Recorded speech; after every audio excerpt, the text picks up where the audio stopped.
to another episode of Open Mic with yours truly. My name's Mike. I'm the Alumni and External Engagement Coordinator for the ANU College of Law. And today we have Veronica Fynn Bruey. Veronica's story to me, we're just talking off air, is one of the most inspiring ones I've come across since I started at the college. When you talk about perseverance, determination, and striving to make a difference, I think Veronica's story is the epitome of those words. I can't do her story justice by telling it to you, so I'll just let her tell it in her own words. Veronica, thanks so much for joining us. Thank you very much, Mike. It's an honor to have you think that my story is worth sharing with the rest of ANU community. So I appreciate that. I'm always very humble when I'm recognized in this way, because honestly, I don't wake up in the morning thinking that my story is inspiring. No. To start with, can you tell us a little bit about yourself, including, what you're currently doing and what motivates you? Okay. So I'm originally from Liberia, West Africa. I was born there and raised there. I lived there until I was about 13, 14 years old when the Civil War started in Liberia. So then we had to leave Liberia. I mean, first off, I should say I was actually born into poverty. We had a really difficult life growing up. My mom didn't have much. And at the end, before the war started, she was left with 8 children to raise on her own. So life was already really difficult before the Civil War started. So then the Civil War literally accumulated the pain and the poverty and the not having anything situation. But we managed to escape the war. That is, we went through about a year and a half of displacement, running away from rebels, and I will spare you all the details of the horrible experiences of surviving war. And that's a whole book in itself. But we went through a year and a half of displacement from different camps to another within the country until we were fortunate to get on a Ghanaian peacekeeping force vessel to leave in 1992 to go to Ghana as refugees. So I lived in Ghana from 1992 to 2001, and that was 9 to 10 years of one of the most traumatic experiences, having had to go through, first of all, a separation from my family. So then I had to live in Ghana by myself because my mom decided to go back to Liberia when life was very difficult in Ghana.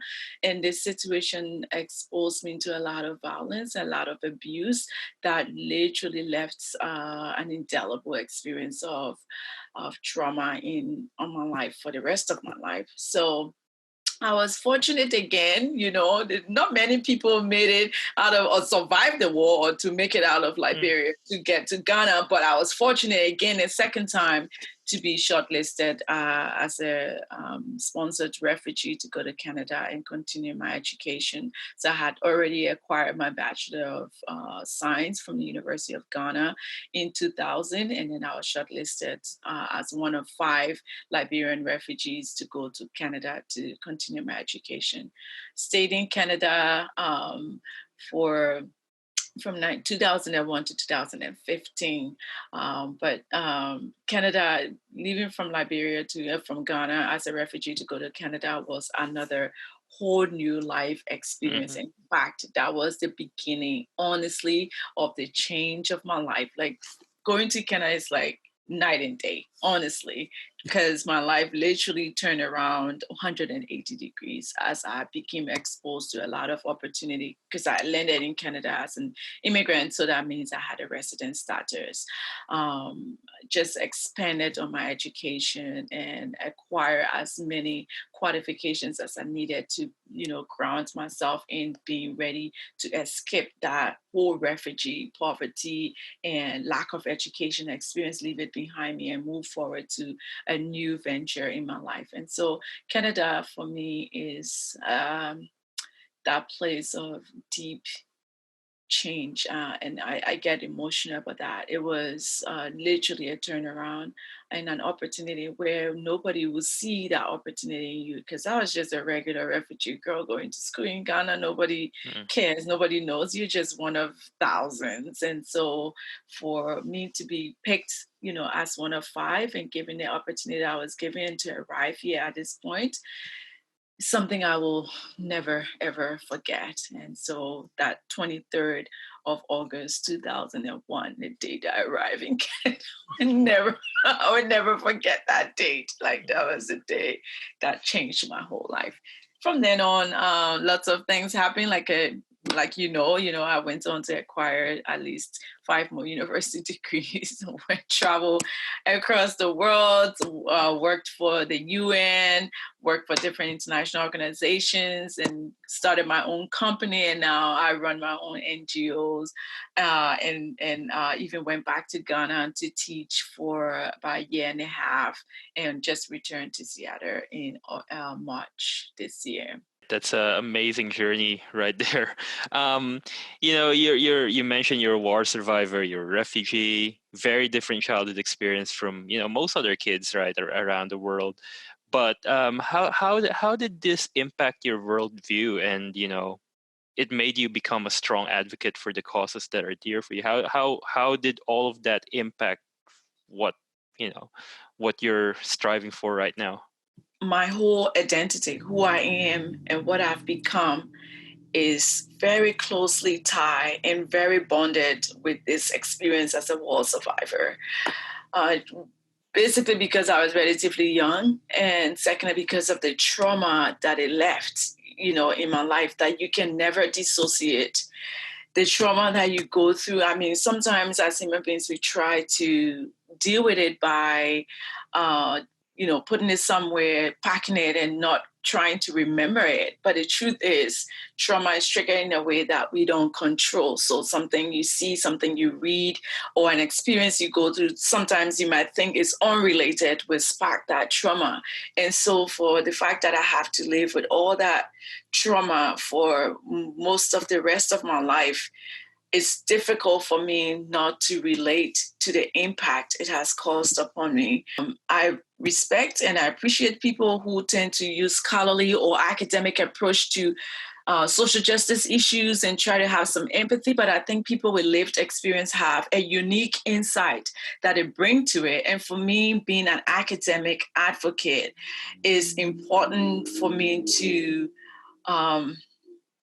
help bring some relief, because the problem of war survivor, or the issues with war survivor, is so humongous, it's so huge that one person can't do everything. But at least the fact that I lived this experience and I can tell it through my academic and my advocacy work can help people have a certain kind of understanding that somebody without the lived experience can do. So everything I've become, all my education, like from my bachelor in psychology. I did psychology because I wanted to deal with the childhood trauma and the abuse that I went through. My master's in law dissertation was focused on protecting internally displaced people and refugees.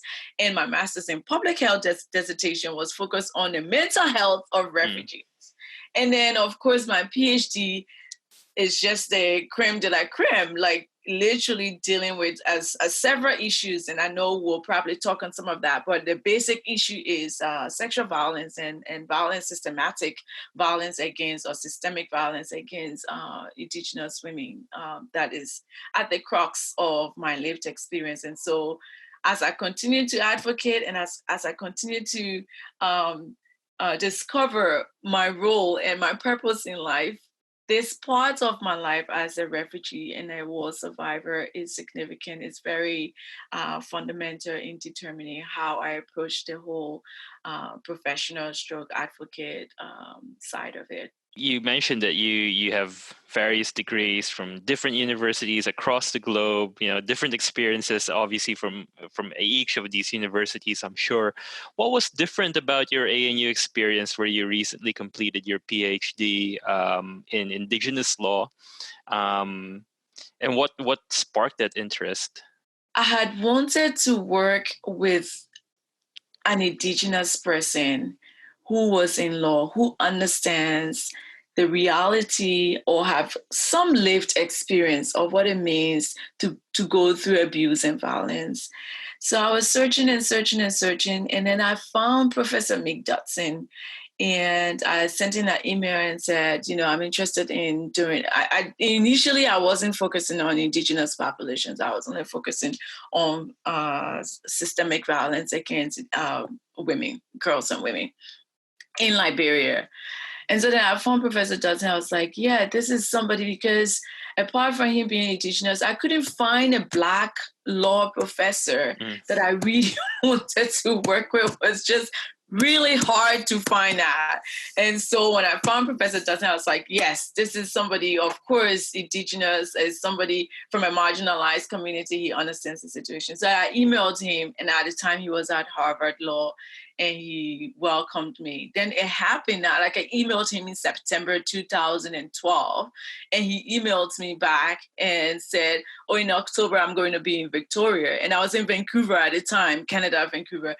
And he's like, I'm going to be in Victoria, so did you want to come over to the law school in Victoria and meet me? I was like, wow, what a perfect coincidence. And so I went in and I met him. He was doing a presentation at the law school at the time, and we had a really good conversation. And he was willing to look at my application and see if he would accept me. So that was the beginning of my interest, just searching for somebody of color, somebody who has lived experience of being Black or being the other in law to supervise my work, because I've had experiences of white people supervising my work and literally sending me crazy, and I wasn't going to continue with that pattern. So then when I went to Australia, I realized that Indigenous, I know that, yes, I did not grow up, I did not know my father very well, but my father has an Indigenous roots in Liberia. And if you know the history of Liberia, there is always this American Liberian versus native of Liberia. And I wanted to explore that. I wanted to discover who my father really is and where my generations are from. So I said, well, I have an Indigenous professor here. Why can't I just incorporate my indigeneity, and search for my roots within my PhD? And that's what I did. So that was why the Indigenous piece came in and added to systemic violence against Indigenous peoples. Currently, obviously, we're in a pandemic. We've seen a lot of racial tensions rise to the surface again, threats to democracy in various countries. But on a positive note, there are plenty of protests demanding change and social justice. In Australia, can you comment a bit on what you think of the progress that we've made towards social justice for Indigenous communities? And what do you think are some of the changes that you want to see in the immediate future and also long term?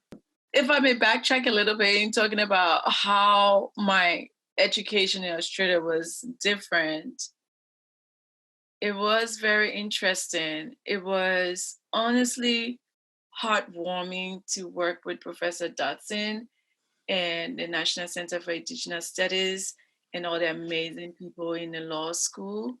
I have lived experiences that are really positive and will remain with me. These positive experiences from ANU will remain with me also for the rest of my life. But Australia was also one place that I felt the systemic racism was so deeply rooted and ingrained, especially against Indigenous people and, of course, people of color that are migrating or migrants that are, looking for opportunity to stay in Australia. And I struggle with that a lot because, as you know, in the law school, I think I was the only, even though Professor Dodson was supervising me, I was attached to NCIS, but I think I was the only Black person in graduate studies walking around in the law school. And that presents a level of isolation, even though not necessarily feeling excluded and feeling racialized. I felt welcomed by many, many people and supported by many, many people. And I can go on listing and calling amazing people in the law school and NCIS that supported me. But it was hard. It was difficult. That being said, there were a lot of things I observed in Australia that I think were progressive and probably on the step towards getting better. And the most important one, of course, with Professor Dodson being my supervisor, is the recognition of Aboriginal people in the Constitution of Australia. Having, being a Canadian citizen, I know that Canada is also not perfect, and Canada and Australia have very similar history when it comes to Indigenous population, but at least Canada appended Section 35 in the Charter of Rights and Freedom to recognize Indigenous people, regardless of the fact that it wasn't originally thought in 1982. But Australia, 1901, Constitution never recognized Indigenous people. 1967, when Indigenous people made a little effort to be recognized and stricken down Section 127 in the Australian Constitution, where Indigenous people can now be counted and now be seen as human beings, be part of the census. That was a small step that almost like 66 years after. And now Professor Dodson and all the amazing Indigenous people in Australia, literally another 50, 60 years after, are struggling to say, rewrite the Constitution so that at least recognize Indigenous people. So it's impressive to see some of the work that Professor Dodson, his brother Patrick Dodson, are doing, and a lot of other Indigenous people, especially legally, in terms of making sure that Indigenous rights are recognized in the Constitution. I was pleased to hear that, a whole parliamentary committee was set up, the joint committee was set up, at least to investigate or to inquire and write report and present findings on the status of Indigenous people being recognized in the Constitution. I think also what makes me quite fascinated with Australia and Indigenous population is the fact that they don't shy away from the issues. And my philosophy is, in Canada, there is this quiet systemic racism existing, and we don't really talk about it in Canada. Indigenous issues are on a national and local platform as well, but I find in Australia is more assertive. People didn't shy away from talking about. There is a whole Indigenous Institute set up. There is at the National Museum. There are lived effort and physical effort every day to see a whole institution that is just literally set aside just for Indigenous research and Indigenous work. That Patrick Dodson being elected into the Senate, that's historical as well.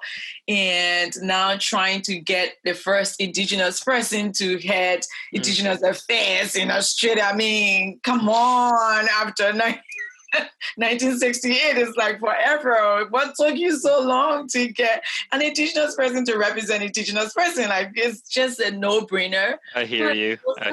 Like great steps. And the fact that Australia is trying as much as possible to make sure that the issue of Indigenous people at least at the bare minimum talked about, because every change begins with a conversation. When you don't want to talk about those conversations and you hide it and you pretend, oh, I'm afraid to talk about it because of the outcome, then you're not going anywhere. You first of all need to get to a place where, even as uncomfortable as you will be, that it's okay to have those uncomfortable feelings, to talk about it. When you start to talk, and then people go like, okay, we have enough of talk. Let's do something. But you get everybody on the table to sit down and talk about how they feel, their sadness, their emotional backlog, their problem, and the positives. And that can be a big step forward. The fact that you can recognize there is a problem, identify the problem, and try to find ways to move forward, progressively with the problem. I admire Australia for that. And I say that because I've traveled a lot and now moved to the US, living in the US. Well, Native American things are not part of American Congress or American national politics.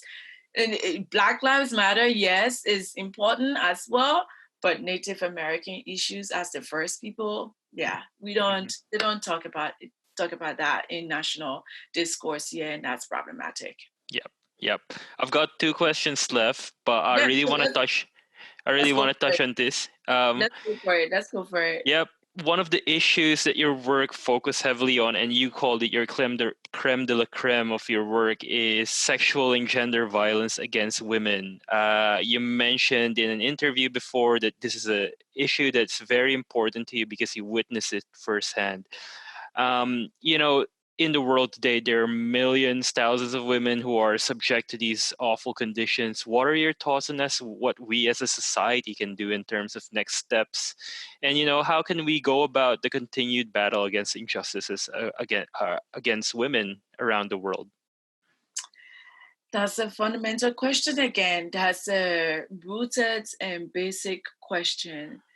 As an academic, I would like to it is expected that you take a scholarly approach to answering that question, but I won't, because I think that question boiled down to the basic of society.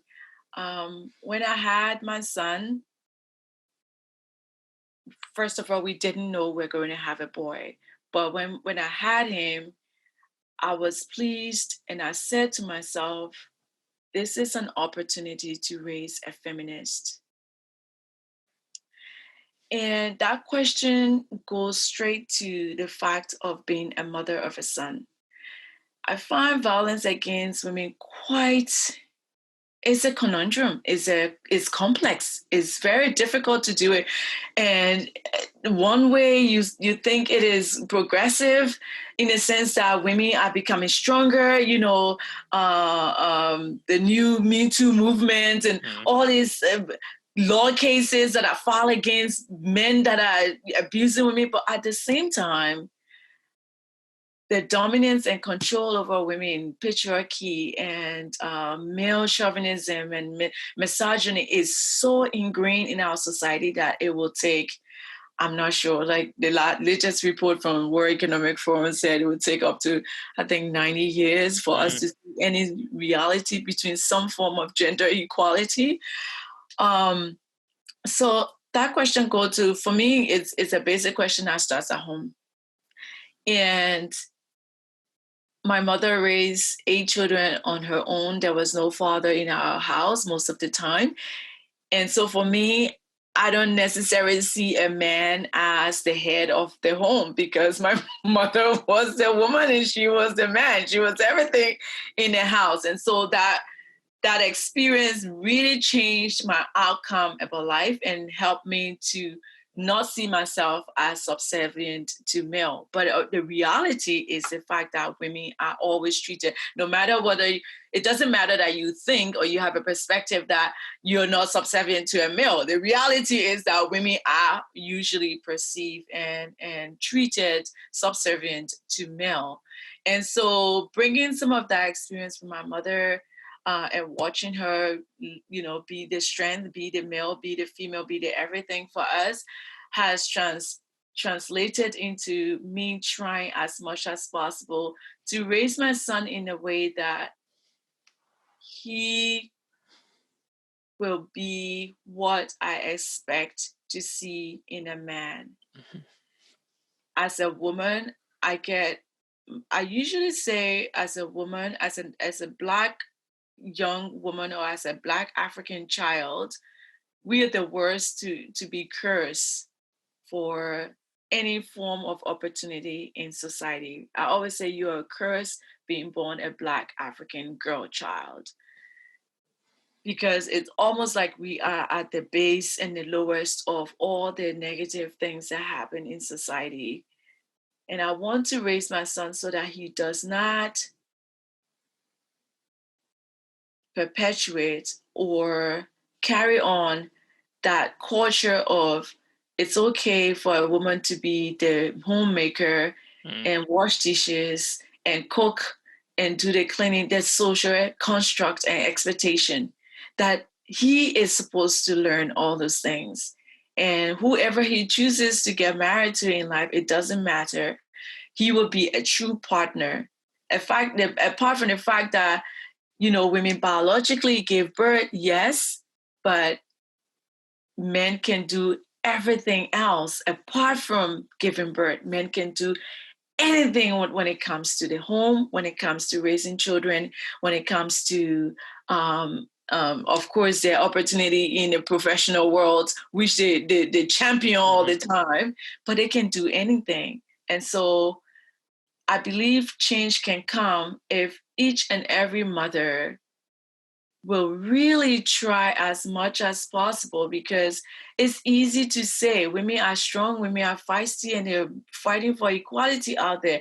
But honestly, what I observe in my limited understanding when I come back home and see mothers, they're still following the social construct of, oh, be a man, don't cry, oh, you're a girl, let me put a pink dress on you, you're a princess, I don't want to raise my son like that. And I'm very conscious of making sure that when he become of age where he can make decisions for himself, he will not see women as, relegated to some domestic role.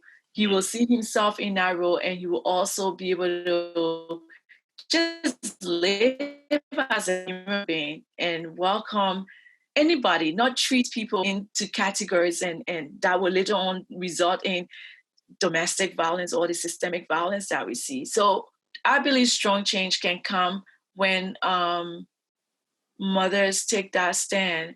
Finally, I'll let you off on this question. What's next for you? Oh God, so many things on the list. So many wonderful things. I think, but the most exciting one I have that I can share with you is literally turning my PhD into a book. I've waited for at least a year or two to deal with the emotional association I have with, writing a dissertation. It drained me. It caused me a lot of pain and re-traumatization, and it wasn't easy finalizing that PhD dissertation. But I needed a break to just clear my head, not think about it, not go back and, think about, oh my God, I remember that interview. Oh God, and I start crying again. I don't want to do that for at least. So it was finalized in 2016, and now we are in 2020. So I have enough time. I've left literally 4 years. So I have enough time to now feel that I'm ready to just open it up and transform it into a book, because I think it is important that we deal with the disparity between the law. We create this system and this facade that the law is equal and everybody's equal under the law. But when it comes to violence against women, there are a lot of discretion and there are a lot of inconsistency with the law, and which makes the rule of law not valid. So I think it's important to bring that out into a book so more people can be able to read about it. Terrific. We look forward to that for sure. Veronica, thank you so much for your time. It's been great chatting with you. All the best to you in your future endeavors. And wish you nothing but the best, and good luck with motherhood. Thank you, Michael. Thank you.